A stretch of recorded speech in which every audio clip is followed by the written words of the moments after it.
One thing that I remember in the late 1990s was everybody was all about Luigi finally getting his own game. Well, we don't count that.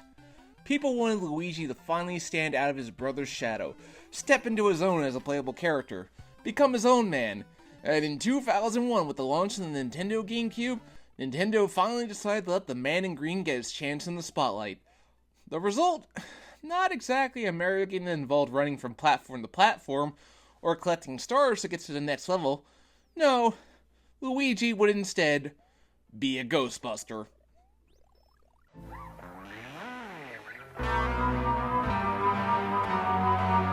Yes, Luigi will be packing a vacuum cleaner and sucking up ghosts. Because if there's anything I learned from the 90s Casper movie, is that ghosts are vulnerable to vacuums. For some reason. This game was released as a launch title for the Nintendo GameCube. Nintendo was launching a console with Luigi at the forefront.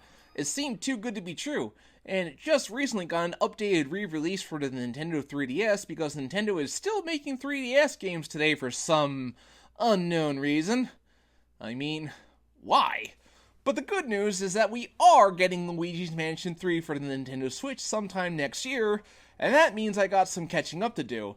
And what's fortunate is that the Luigi's Mansion series is only 2 games with a third upcoming, so I don't have much catching up to do. It's not like Mega Man where I had to go through 10 games, which wasn't too bad because it's not like they were very long, but anyway, I'll talk real quick about the story. So Luigi finds that he's won a mansion in a contest that he didn't even enter, which is just a recipe for disaster, so Luigi tells Mario, who goes ahead to check it out with Luigi following suit. Luigi arrives at the mansion to find it eerily empty, but spots a spectral form dropping a key.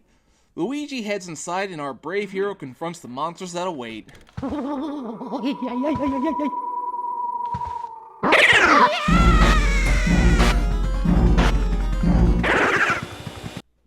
Well, not quite.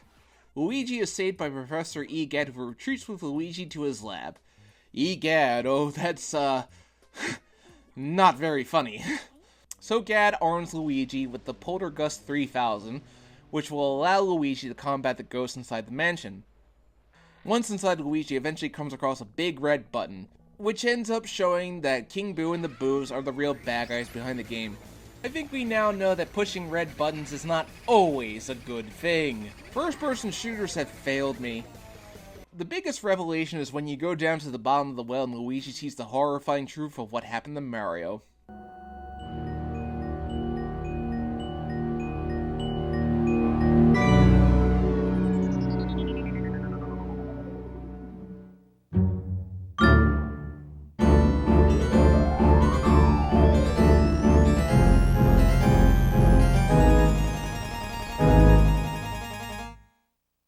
Personally, in a game like this, the only motivation you need is, Mario has been captured, go save him. It works wonders.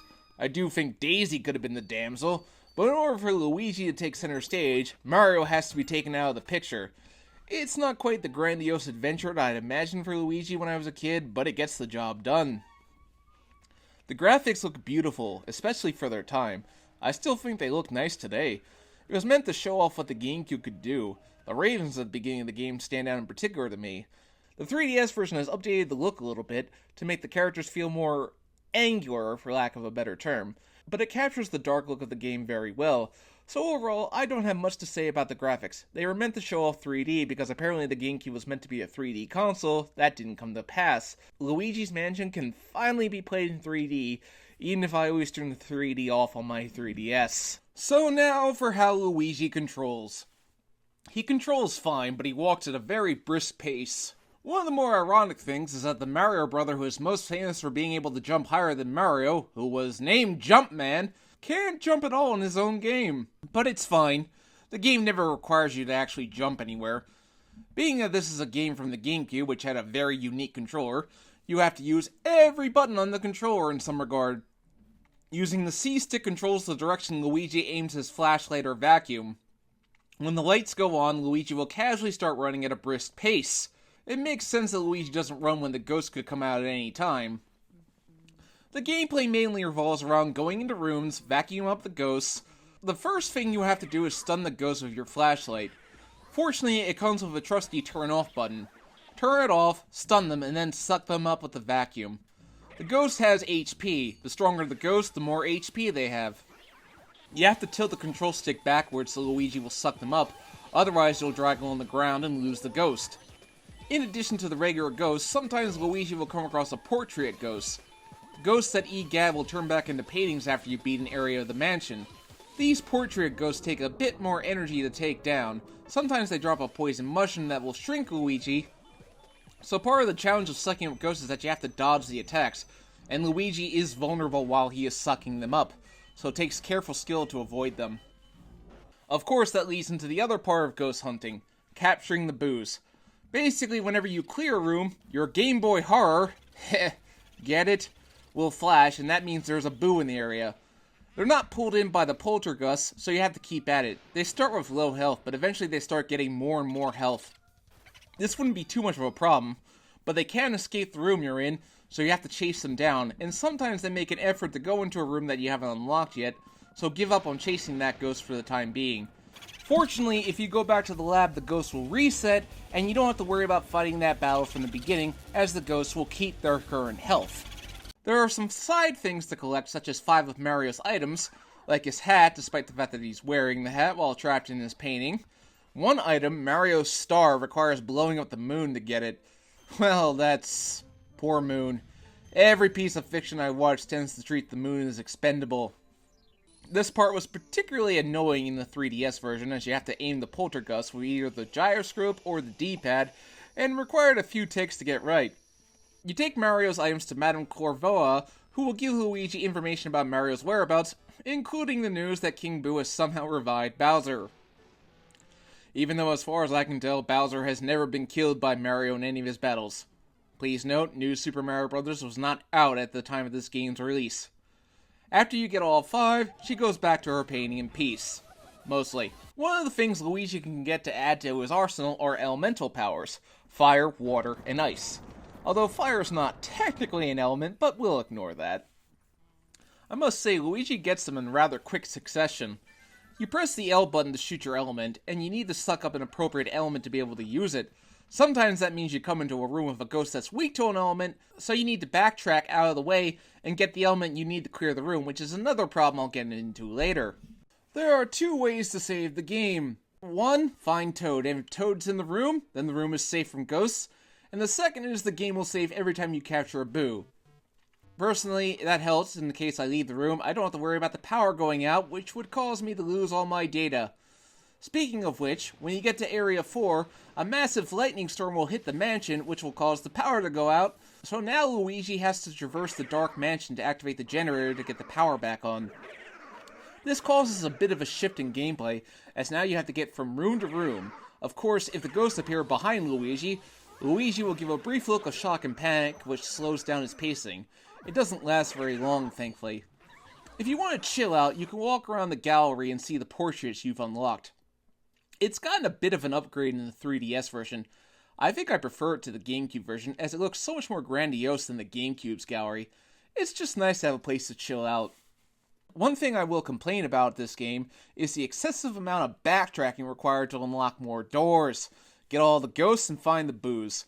You can use the Game Boy Horror to warp back to the main entrance by clicking on a mirror, but it gets a little excessive. Fortunately, it's not exactly a very big mansion, but still. While Mario goes to many different worlds, Luigi is confined to one mansion. It does serve as a nice contrast, I suppose. Another aspect of the game is collecting money. Oh, how I love money. You get dollar bills, gold coins, gems, all kinds of money. It's purely for collector's value, though. However, if you get damaged, Luigi will lose some gold coins, and portrait ghosts will drop pearls. The longer you keep them in your vacuum, the bigger the pearls will drop. Now I'll talk about each of the bosses. The first boss, Chauncey, is basically a big baby that refuses to let Luigi ruin his fun. Of course, he's pretty easy. He's just about using the poltergust to bounce the balls back at him and then suck him up. Area 1 is pretty short in general. I beat it within 30 minutes. The second boss, Bogmire, is slightly more tricky, as you have to suck up his shadows to make him vulnerable. I actually almost died fighting him, and this game's easy, so it's hard to die. Then there's Boo Losses, which is a giant boo. You have to break him up into pieces, and then freeze the boos and suck them up. Not much to it, really.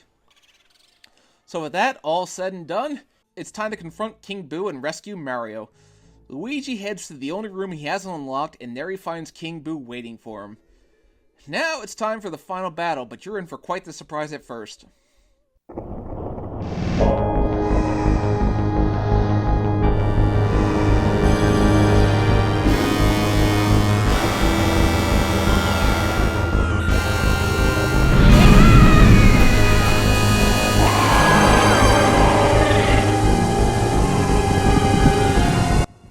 Yeah, now you know it's real. I got so pumped when I saw this as a kid.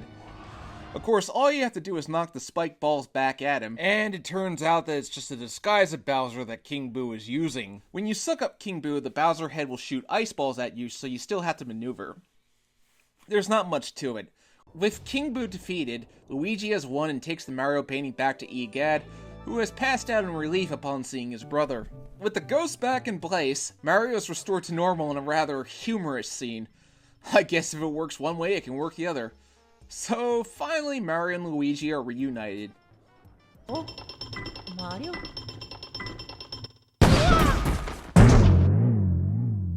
Mamma mia! Oh, oh, oh,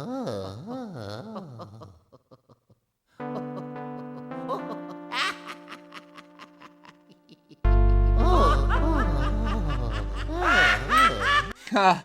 A nice little moment of levity for Luigi after a night of confronting his worst fears. So that's Luigi's Mansion.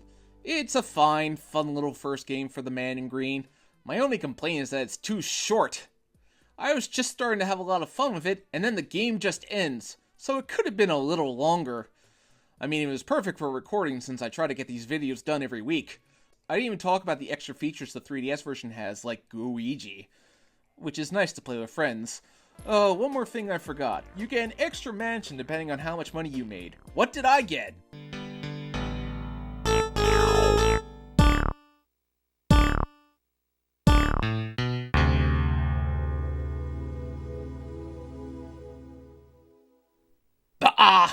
Millions of dollars, and that's the best you can do?